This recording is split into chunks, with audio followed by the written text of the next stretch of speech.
what is system design, why are companies asking system design. So we'll try to bridge in that part of the story, right? We'll also deep dive into some of the tech that existing companies, top tech giants are using, something like someone like Uber, something like Flipkart, could be HDFC, Razorpay, a bunch of things.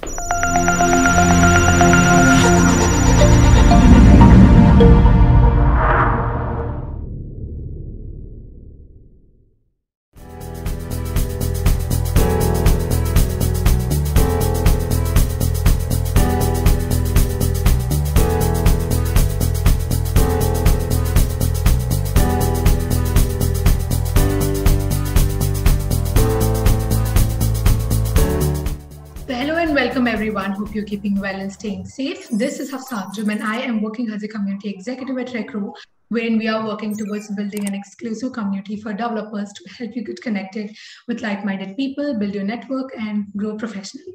So those who don't know about what Recro is, it is a developer-focused platform helping developers to meet the right opportunity by connecting them with fast-growing startups such as CureFit, Udan, Swiggy, Dunzo, etc.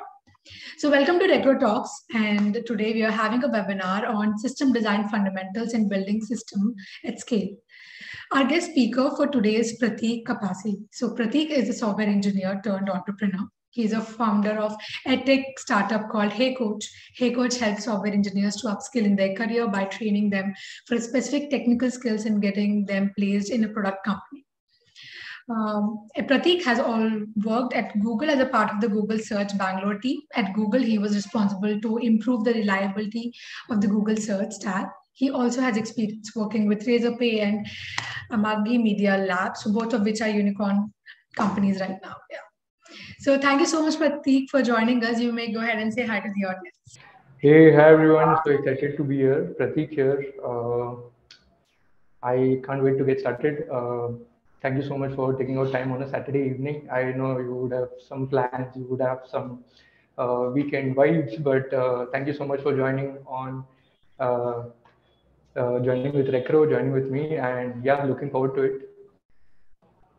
Okay, so before we start, Prateek, I have a few announcements to make, and well, you can post your questions in the question section. So we will take them up parallelly to the presentation, or maybe at the last minute of the last 15 minutes of the webinar. So please make sure that your questions are in the Q&A tab, not the chat box, because chat box is something for normal chat and answers, but Q&A is something that we could take up the questions. So we do not want to miss out on your questions. So please make sure that it is, typed in the chat box, sorry, Q&A tab.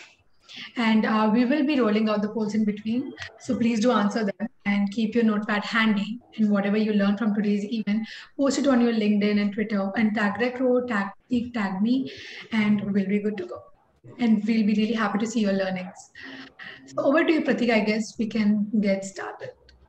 Awesome. Let me quickly pull out my screen and let's get started. Let's have some icebreakers here as well.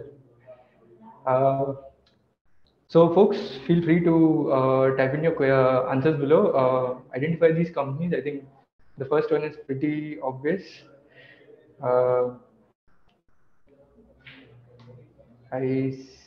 Okay. You can type your answers in chat. Let's start with the first one. Swiggy, correct. The second one, Razorpay, yes. Tinder, yes. Next. Make my trip, yes. Zoho, perfect. Wow, I was not expecting Zoho. Nice. I had to actually find a logo which did not have that ZOHO written on those blocks. So nice. Let's increase the level a little bit while a couple of more people join in. Let's try these. The first one, Uber, perfect. The second one, that's a little tricky. Second one, no, not cult. We'll come to the rest. The second one, no, anyone? It's a database company. Something fit? No, it's not cult fit. No. It's a data-driven company, folks. It's Palantir. Can't see anything. Folks, can you see my screen? A quick check. Yes, no, yes, no. Can you see my screen? Perfect, perfect, great. Uh, okay, cool. So I think it's visible to most people. So probably something would be wrong at your end, Mehul. Just check once. Uh, okay, no, we have moved on to the next slide. It's not at Make My Trip now. The second one is Palantir. Let me type it down there. Uh, do check do check this out. It's an amazing company. The next one, yes, it's Hike and then Hotstar. Perfect.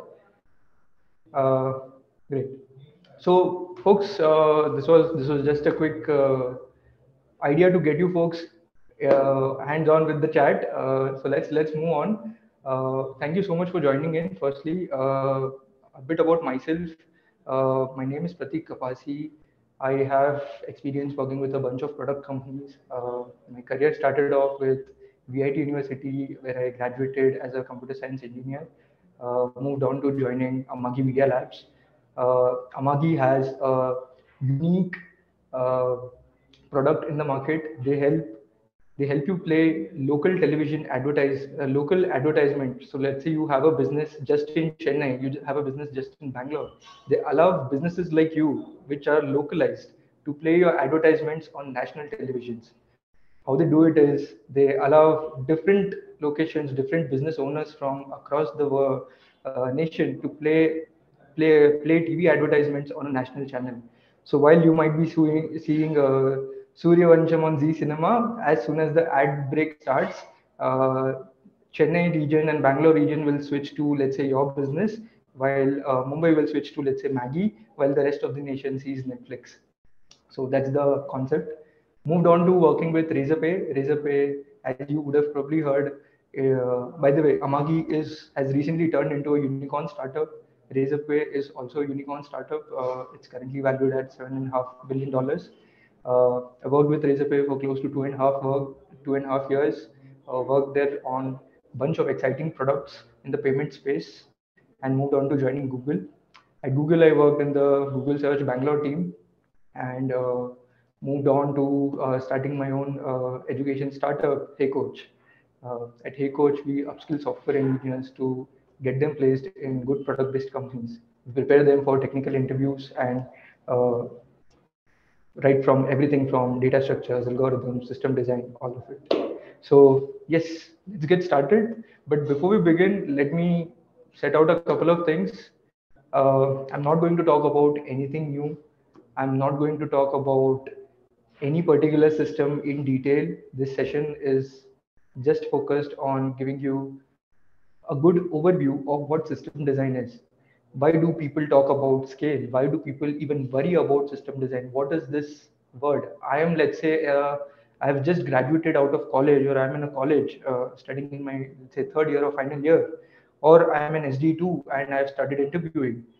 I hear this term very often. What is system design? Why are companies asking system design? Right?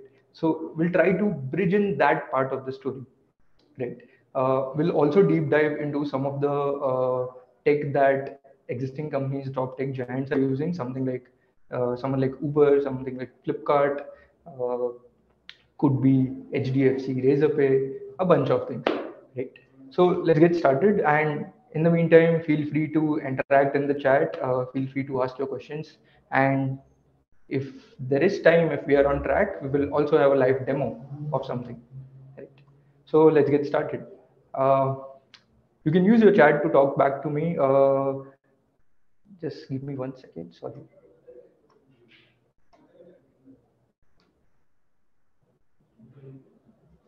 Yes. Adish, will take this question towards the end once again. How did you prepare for interviews along with the job? Yes, this is a very common question. A lot of people ask me. We'll definitely come to this. Right. So for now, right?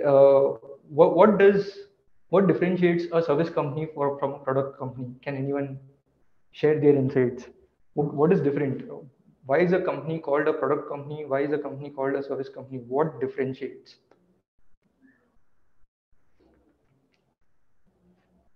And which one is better?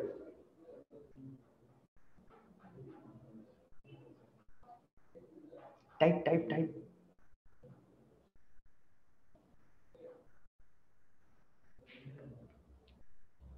Service companies provide service to third-party clients, while product companies are clients for themselves. Okay, that's correct. Any other points? What makes a service company service, a product company product? Any other insights? It's a very simple question, right? But where we are getting to is going to be interesting. Service is good for learning, multi-platform based on new projects. Uh, Even product companies are good for learning multi-platform. Even they have multiple projects. It's not just one product that they work on. Google and TCS, correct. That's a good example. So let me answer, right. The difference is obvious that product companies have a product of their own. Service companies deliver services to their clients. But how does it create any difference, right? I could be, let's say, whether I work in the education domain or whether I work in the food delivery domain. How does it create a difference, right? There has to be some differentiating factor that creates that makes product companies more lucrative, right? What is it that makes product companies so lucrative? Just one word. I'm just looking for one word. Can anyone tell me what makes product companies so lucrative? Customer focused. Correct. But I'm looking for something even better. Volume of users. Yes, you're there. One word. One word. Salary. CTC. Okay. What if service companies match that CTC? Ownership of product. Absolutely. Yes. What else? Scale. That is the word we're looking at. We're looking at scale.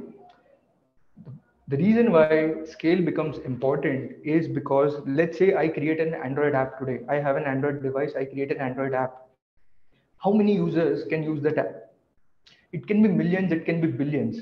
But imagine a company giving their services to millions of clients, billions of clients. They would need that many people in-house to serve those clients.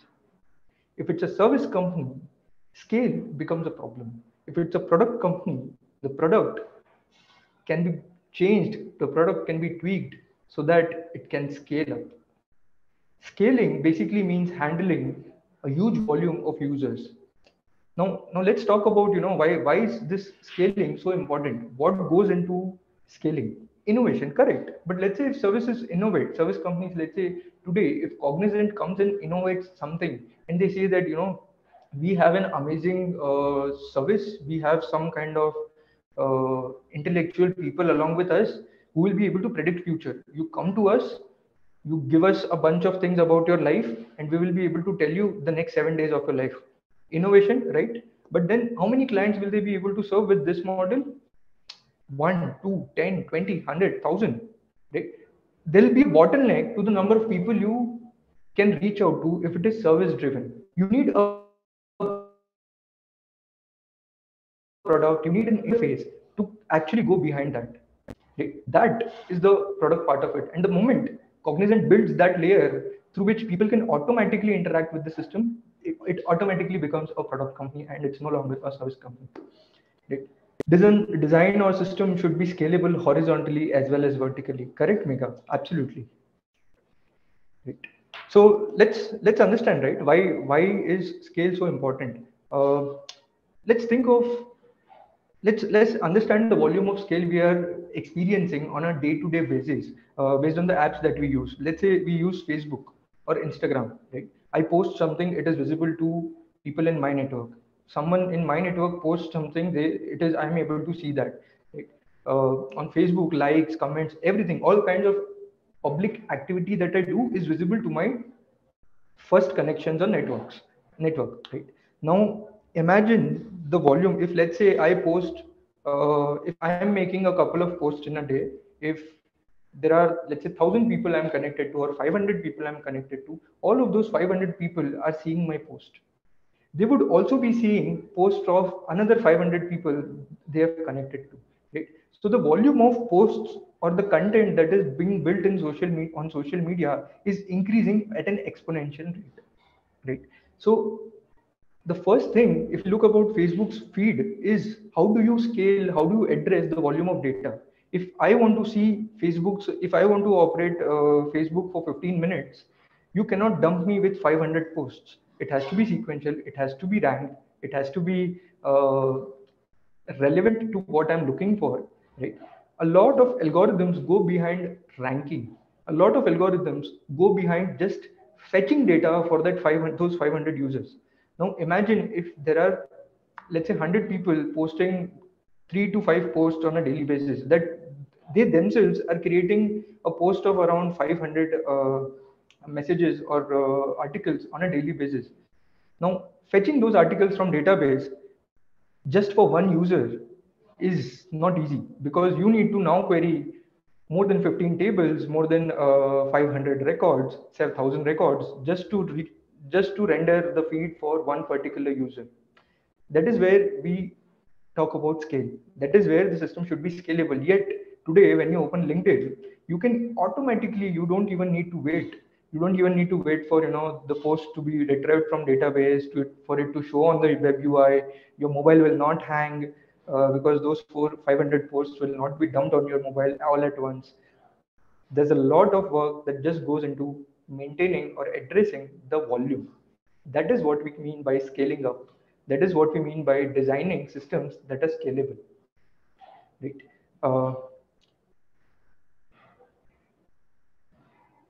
No, I do not mean that service companies, if they create new innovations, they are not scalable. Service companies at the end will need to build some kind of interface or product to actually allow their clients to use their service.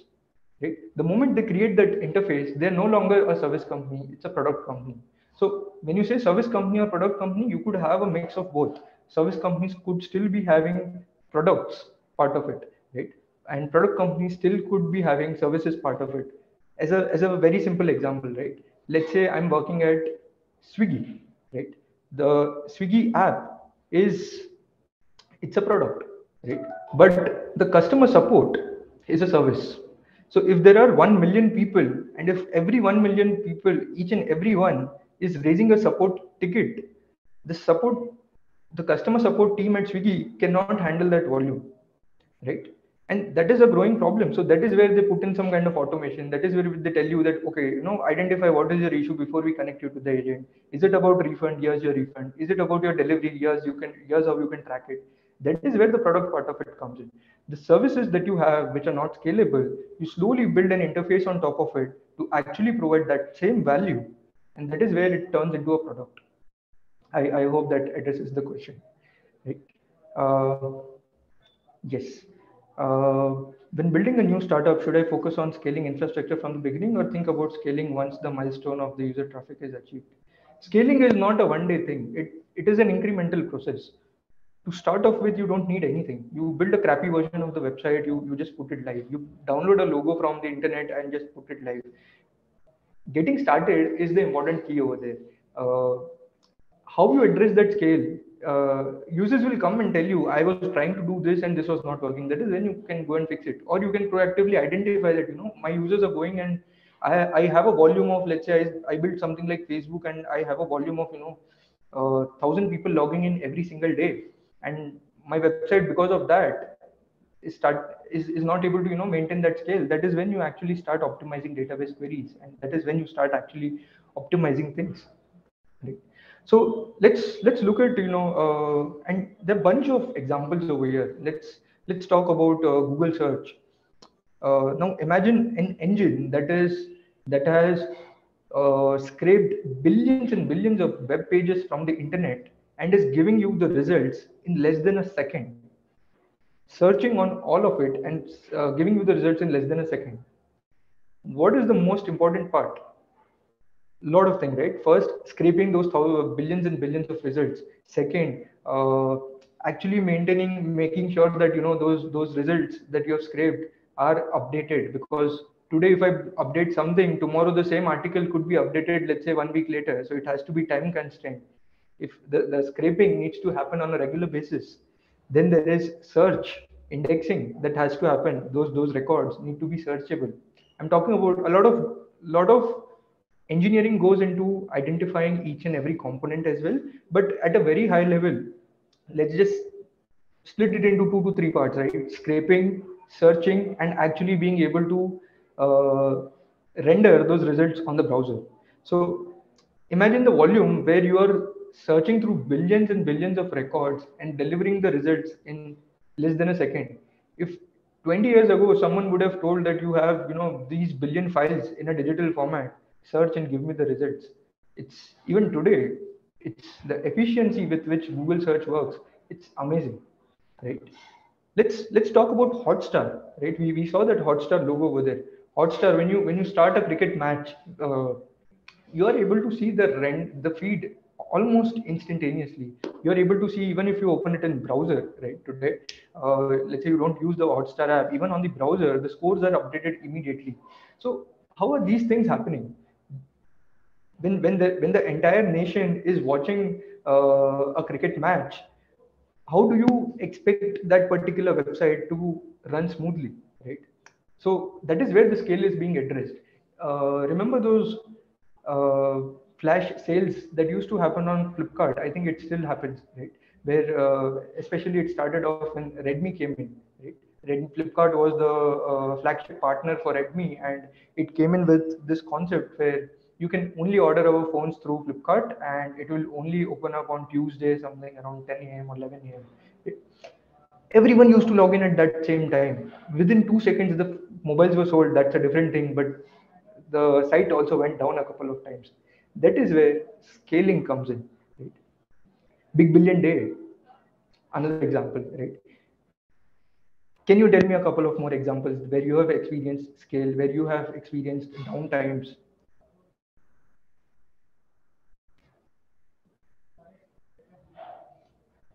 Visa application, okay. IRCTC, oh, okay. Zerodha, okay. Exam results are absolutely yes. The website becomes very slow.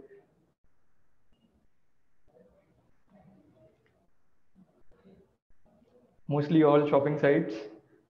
Correct, but a lot of it is almost always optimized shopping sites. For example, if you today go to Myntra and start searching, you will not see a downtime.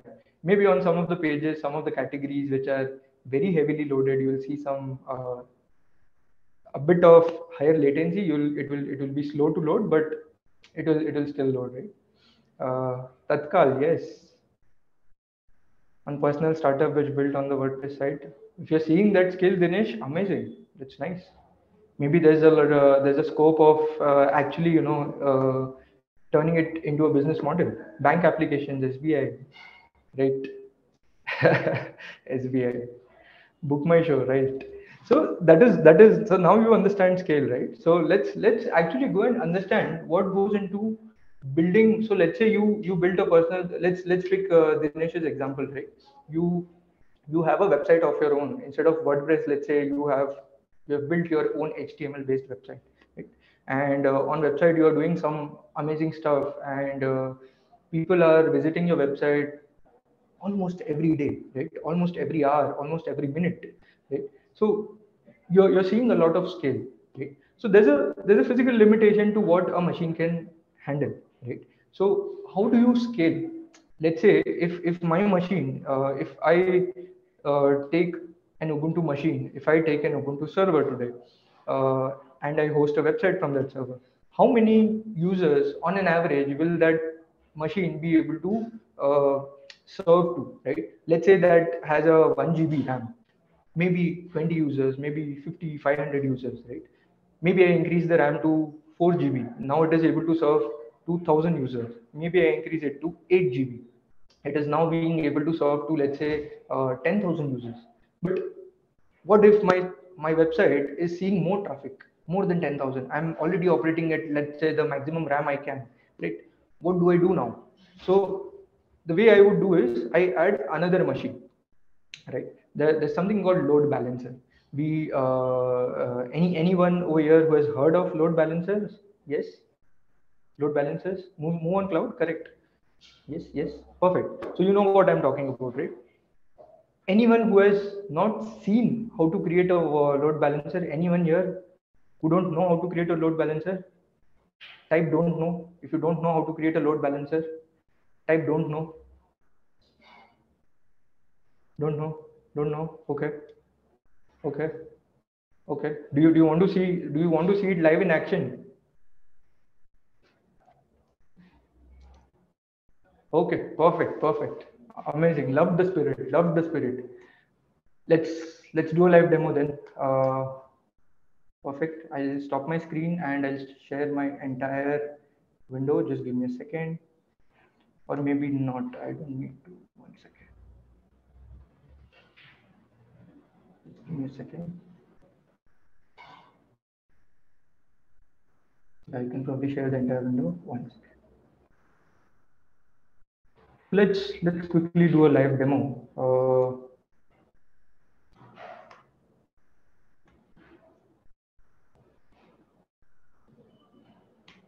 And I'll tell you how simple it is, right? Let's log into DigitalOcean. For folks who don't know DigitalOcean, it is just like AWS. It's a cloud service provider. Right? Let's say we go into this login. You'll see projects on the left. Let me select Hey Coach as a project. I'll create a new droplet. Right? A droplet is a Ubuntu server.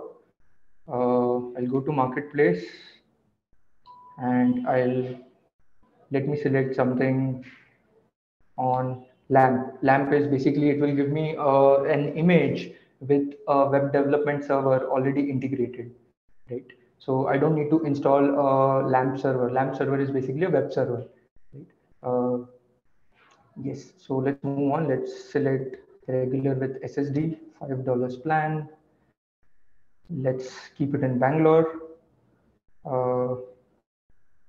Let me select an SSH key. And let's create three droplets, right? These three droplets are we are basically trying to create three machines. So we said, right, move to cloud. What does that mean?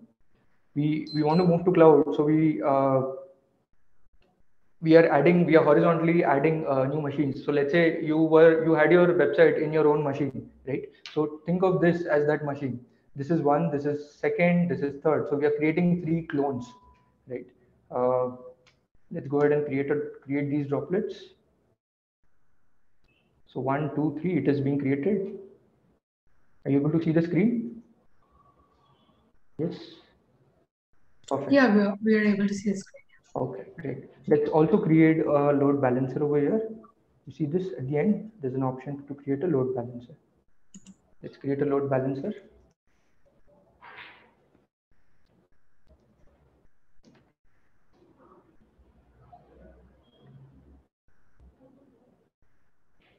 Let's create the load balancer in Bangalore region itself. There are four droplets in this region, it says.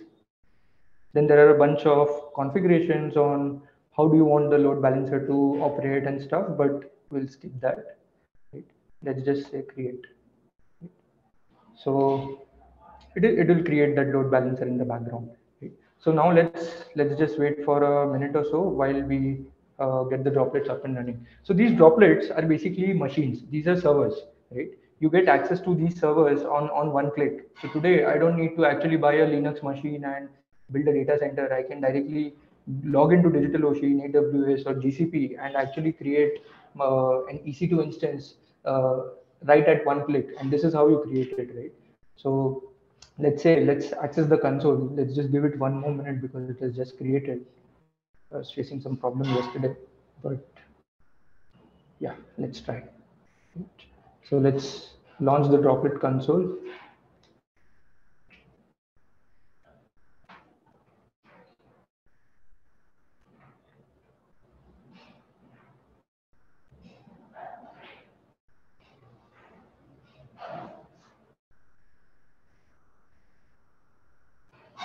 All right, just give it a minute.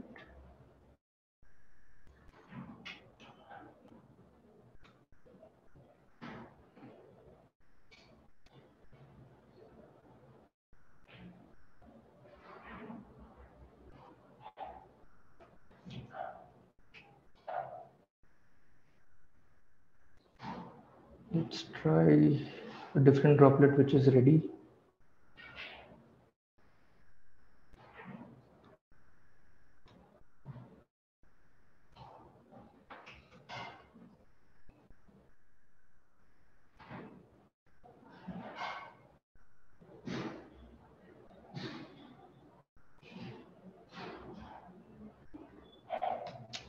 All right, so I was prepared for this and I have a demo as well, but let's just give it a last try if we can please the demo gods, and if it works.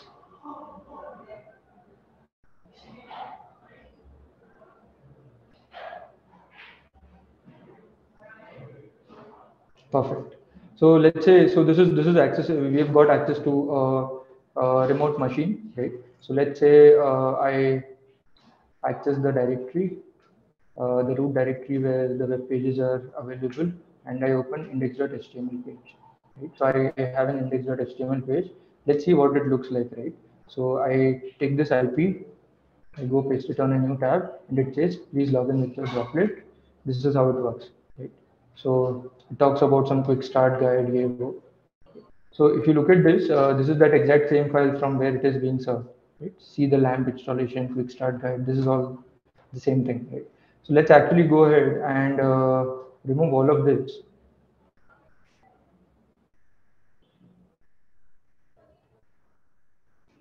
And add something of our own. Right? So let's say, sorry, one second. Now let's say I add a heading tag and I say droplet one, and I save it. I refresh this, it says droplet one, right? So now I have access to one droplet. Let's quickly go ahead and make that change for the rest of the droplets as well, right? So this was one. Let's try the second one. Access the console. Are you guys able to follow?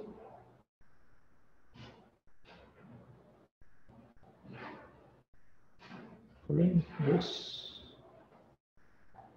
Yes, Shubham, that is what we are looking. That is what we will see. All machines will give different IP addresses.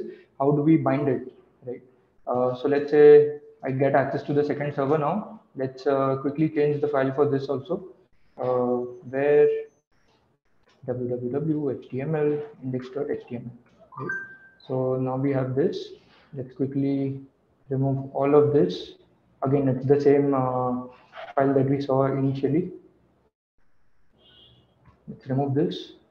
Let's create a simple body tag. Is this time we will add a BG color as, let's say, cyan, so that we can visually identify H1, let's say droplet.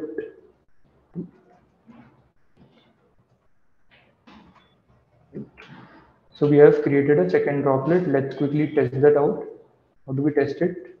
We copy the IP address of the droplet. We go to a new tab and open that. Right? So we have droplet one, we have droplet two. Let's quickly do the same for the third one. Right?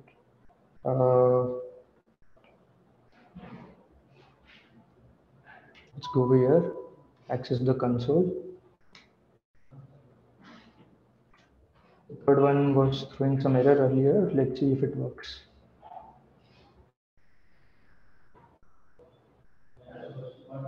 Connected, okay, perfect. Okay. So let's add, let's create the same changes for the third one. HTML index.create HTML, and we go ahead and remove all of it. So now we have a simple version of the HTML file ready for the third droplet as well. Let's add a BG color of, let's say, yellow, right? And add a heading tag saying H1 droplet 3. And let's test it out. How do we test it? The same way. Copy droplet 3, right? So we have droplet 2, droplet 1, 2, 3, all of them ready. Now we go ahead to that load balancer that we had created. Here's the load balancer, right? It says 0 droplets, choose droplets. So we add the droplet. Let me add 1, let's say 2, and let's say 3. So we just added 3 droplets to the load balancer, and we got an IP address of this load balancer. This is the IP address of the load balancer. Let's try opening this. Droplet 2, let me refresh. 3, 3, 3, 1, 3. I'm refreshing, folks. See this? Try it out yourself. I'm pasting the link over here. Try it out. Open it in your browser and see. Refresh it multiple times. See if you are able to see the 3 different servers. Yes, Dhruv, it performs a lot of other tasks as well, apart from just forwarding the requests. We can talk about that later. That's a separate discussion. Yes, folks, if you're able to see different requests, so that basically tells you how a load balancer is forwarding your request to each of these droplets. Type a yes if you were able to experience it. Type a yes. Yes, no. Does it work?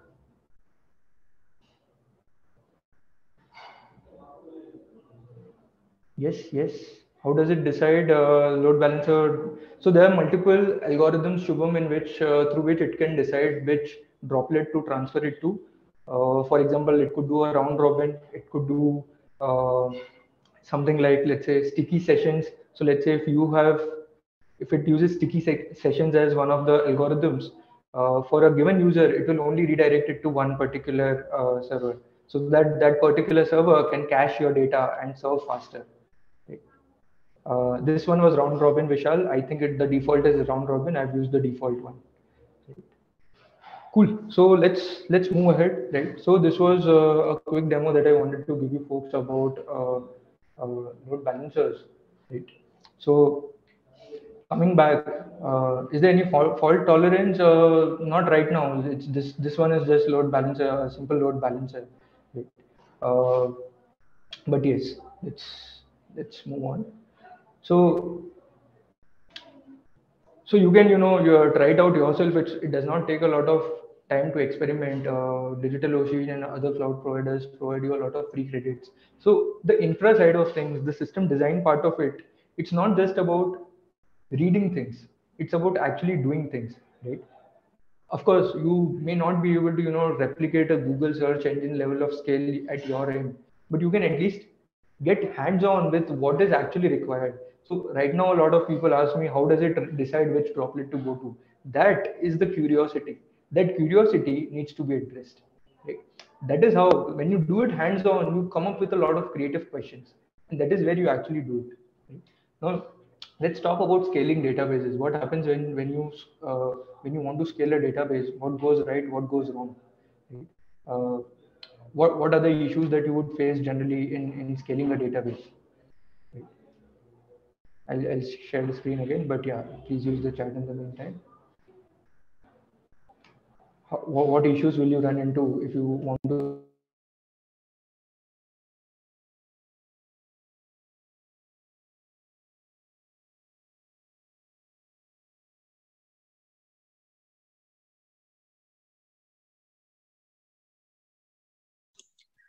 Pratik, you're on mute.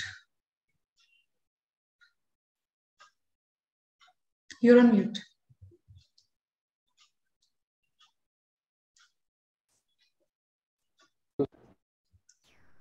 Hi, can you hear me?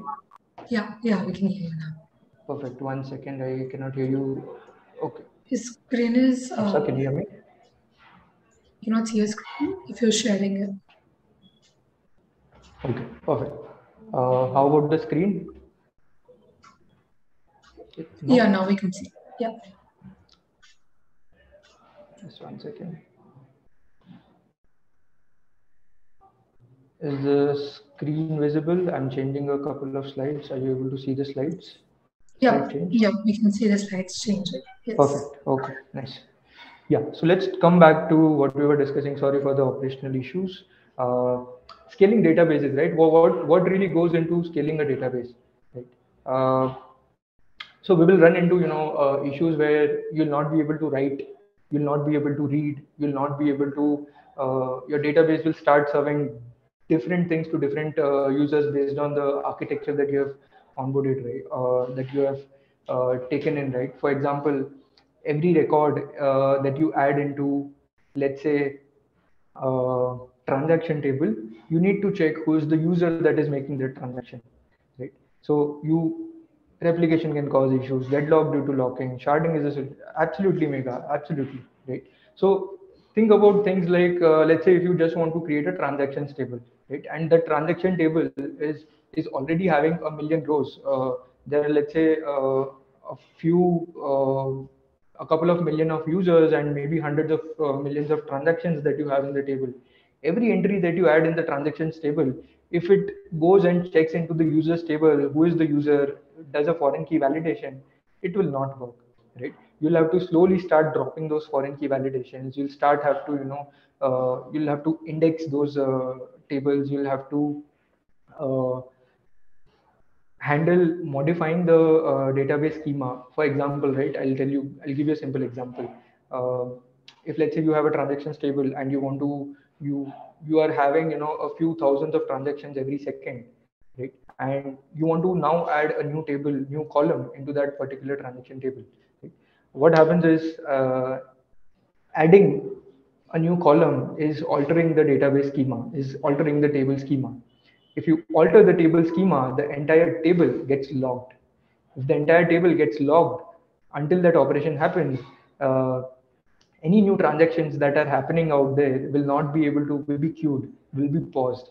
And if your transactions are paused, you'll just keep seeing that loader, right? So imagine where, if Flipkart is just during create order phase, if it just shows you a loader, that could basically mean that, one of the database queries is taking a lot of time to execute on their servers, right?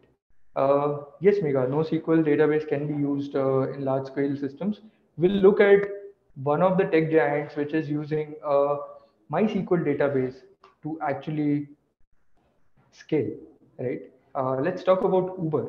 The way Uber was using PostgreSQL, it moved to its own database schema called PostgreSQL, uh, called schemaless. From Postgres, they went to schemaless, and schemaless was nothing but a different way of implementing a MySQL database, right?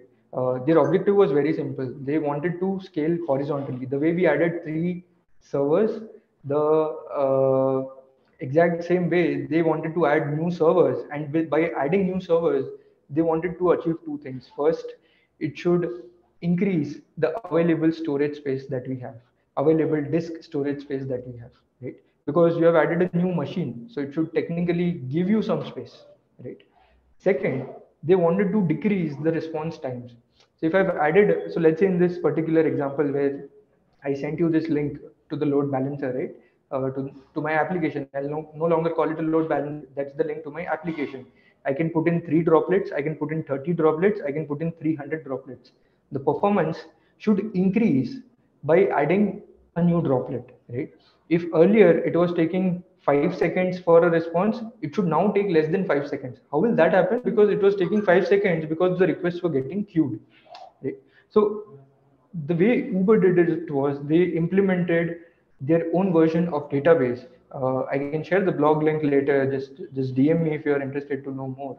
Uh, but the way Uber did it, used this particular uh, implementation of MySQL. They went ahead and said that we will store trips, we will store data in a NoSQL format, in a schemaless format in MySQL itself. Right? The way it works is uh, you go about storing the trip data, you go about storing the status, the payment information, the user information in different columns. And instead of storing it as a tabular format, you store it as a JSON format. The grouping, JSON, correct. Oh, Siddharth is asking a different question: how to design Docker? Uh, wow, that's amazing. Great question. Something I have to think about. But yes. Moving on, right? So the way systems, these tech giants, see the point here is to actually give you an insight about how companies are using system design, where and all system design goes in. how do companies actually use existing infrastructure to create something new? How do they use something that is available in the open source world to build something on top of it and cater to their needs? For example, the best example that I've come across so far is Uber, the way they have scaled their database, right? The way they are using their databases, they decided that updates are difficult. If I want to update a record in MySQL, it takes a lot of time, right? So how do we solve that problem? You group the updates. How do you group the updates? So when the trip ends, the user's information does not change. If the payment information probably changes multiple times, the rating information comes in a little bit of later in the process, right? So the way they go about this, they completely changed their approach, and they said that we will only have a database where updates are not at all allowed. Then how do you perform updates? They version the updates. So imagine, instead of uh, an update operation in MySQL, you just have an insert operation. Then how do you know which among the two rows is the latest row? Which among the two rows is the most recent row? You have a reference key, you have a version which says that this is version one, this is version two. So I'll just take version two. So the next time you have an entry, instead of updating, uh, you just insert a new row over there. You say that this is version one, this is version two. So the next time you have an entry, instead of updating, you insert a new row over there. You say that this is stale. Cassandra, Mega, I'm not sure about the implementation internally, but if this would have been an implementation, they would have probably thought of it. But again, the blog that I'm referring to is pretty old. They did analyze Cassandra, React, and one other database, and I'll share you the link after the call, and you can go through it. It's a very detailed, very interesting implementation of MySQL. Right. I'll give you one more example over here. Let's move on to a different example, right? HDFC reports. Let's let's understand how this part works, right? I went ahead and I said that I wanted to download a historical statement, right? For the past 6 months, I wanted my bank transactions. So instead of saying that here it is, your download is, we are fetching your download and here it is, click here to download the file.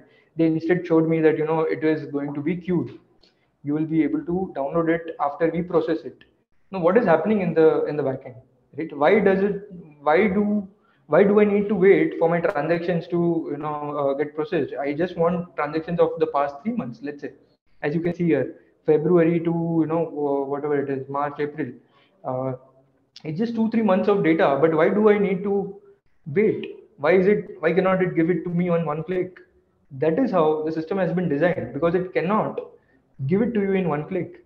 The reason why it cannot do is because it is going to go and query the transactions table, right? If it is going to go and query the transactions table, it is going to take time. So uh, instead of that job, that entire process being performed on the master database, it is performing it on a slave database, which is a read-only database. So that one or two, or a pool of servers are just dedicated to just report generation. And the way it operates is, when you perform a request, it does not give you the report directly. It gives you an ID. You track that, you use that ID and check often, right? Now HDFC will not notify me saying your report is ready. On the browser, it will not notify me. Maybe through email it will, but it cannot notify me on the browser, right? Uh, Again, through webhooks and other concepts it can, but otherwise it cannot, right? So all I need to do is use that ID and go ahead and ask every time to their servers that, hey, is this report ready? Hey, is this report ready? Others, that's a little bit outside of the topic, but it's not very easy. I'll give you a simple key to get started, right? Uh, just you could actually install, you would be having MySQL running in your local system, right? Just look out for some specific commands that will allow you to use a particular instance of MySQL as a master database and a particular instance of MySQL as a slave database. And the moment you do that, any queries that you make to master will automatically get piped to slaves.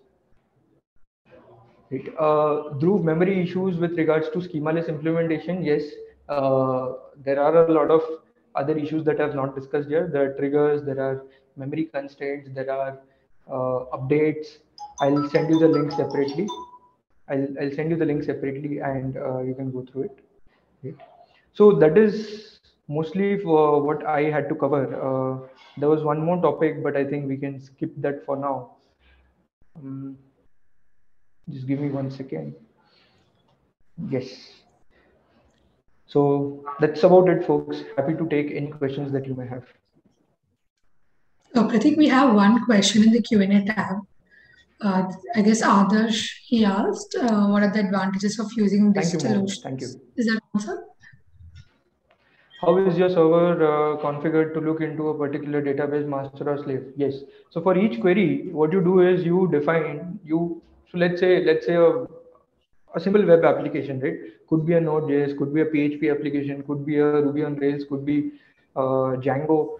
Any web server for that example that uses a database will have a database connection that you will make. At that layer, you add your own different business logic to actually decide which database to connect to. Are you connecting to the master or are you connecting to the slave? For all writes, you need to go to the master. For reads, you can probably go to the slave, right? But again, there's a problem right there as well, right? If you go and read it from the slave, if the slave has not got the recent writes, and if that record has been updated recently, you will not know if that slave is serving you the updated data or stale data. There's a lag that happens between master to slave uh, consistency, right? So any queries that if I update, let's say I run an update query on master, that query has to flow to the slave and update the data over there. If that before that query flows over there, which could take anywhere between a few seconds to a few minutes to tens of minutes based on the query, right? It could until then it could keep serving old data, stale data, right? So it really depends on how you structure your application, right? Best resources to crack system design. There are tons of resources. AR, there are courses, there are YouTube videos, there are cohorts. We at Hey Coach also we run something called the Super 30, where we teach data structures and algorithms. We teach system design, all of it. Right. Uh, Primary and secondary, correct, Mega. We can use primary and secondary as database connections. Is the quorum used for write consistency only? Dhruv, I could not follow your question.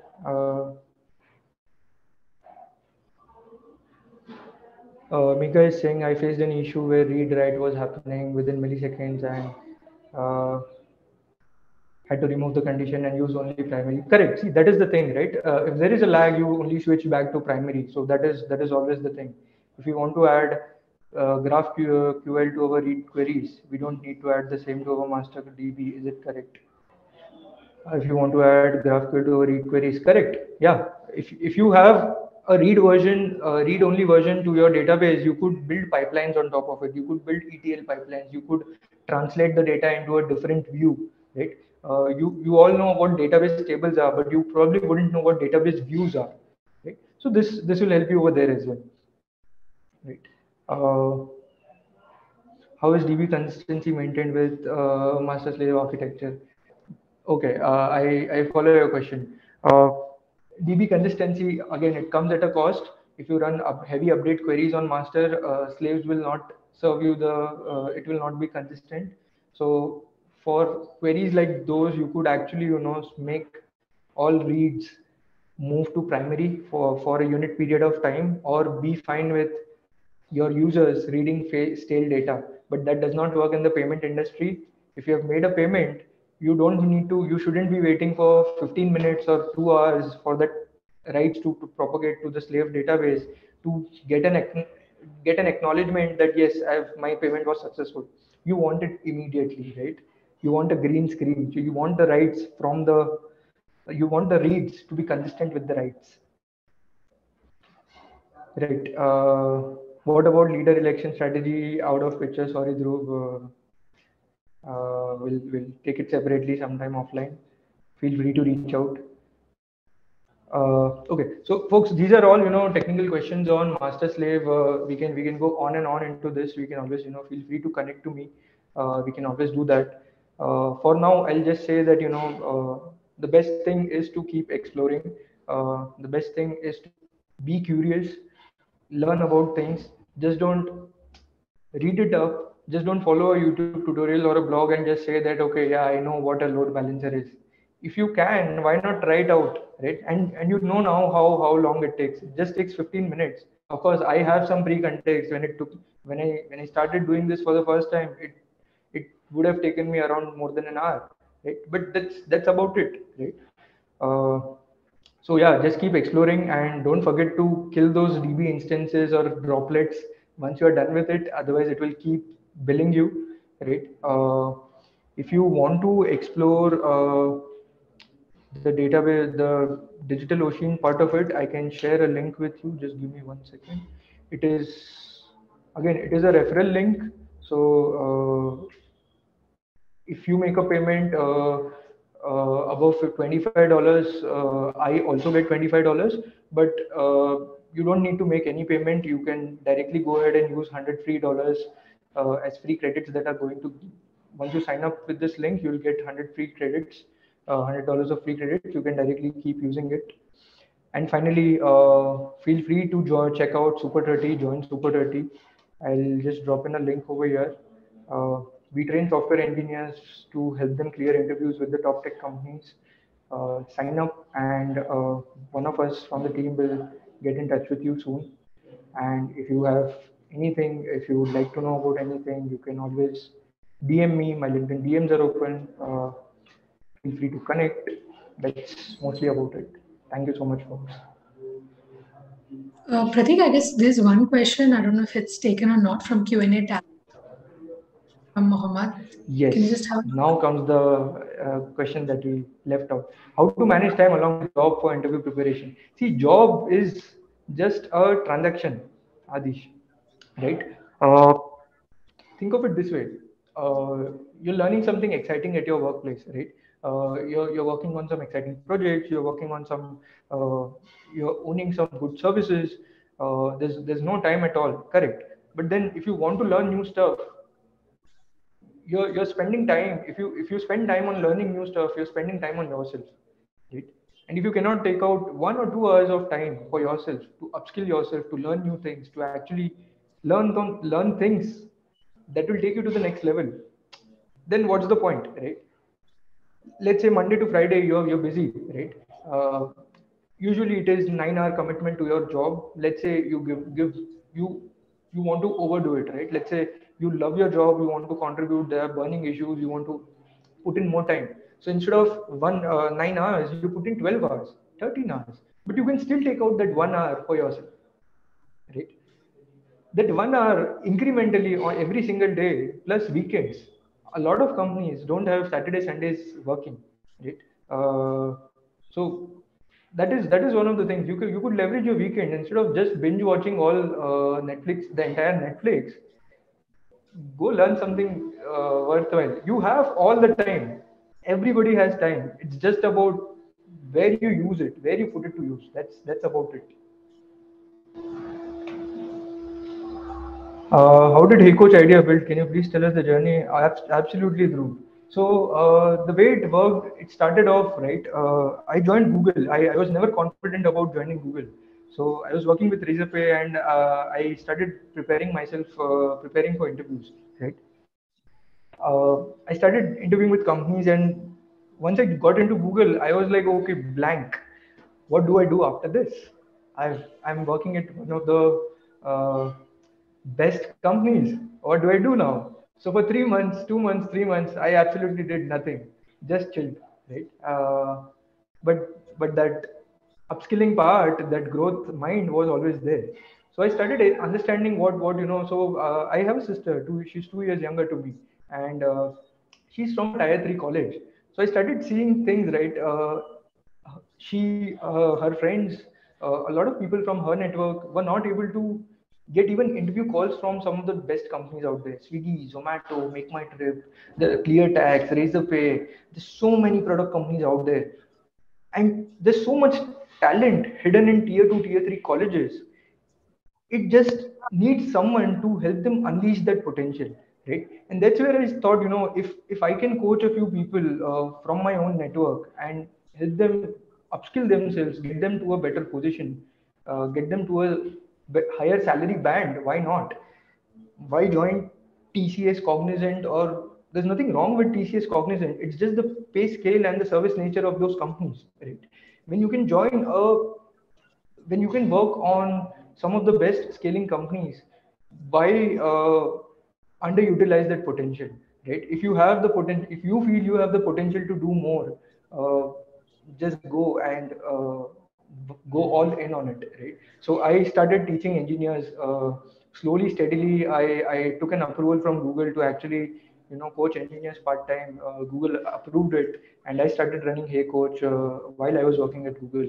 And at one point of time, I started stretching my nights. I used to sleep at 2 a.m., 3 a.m., 4 a.m.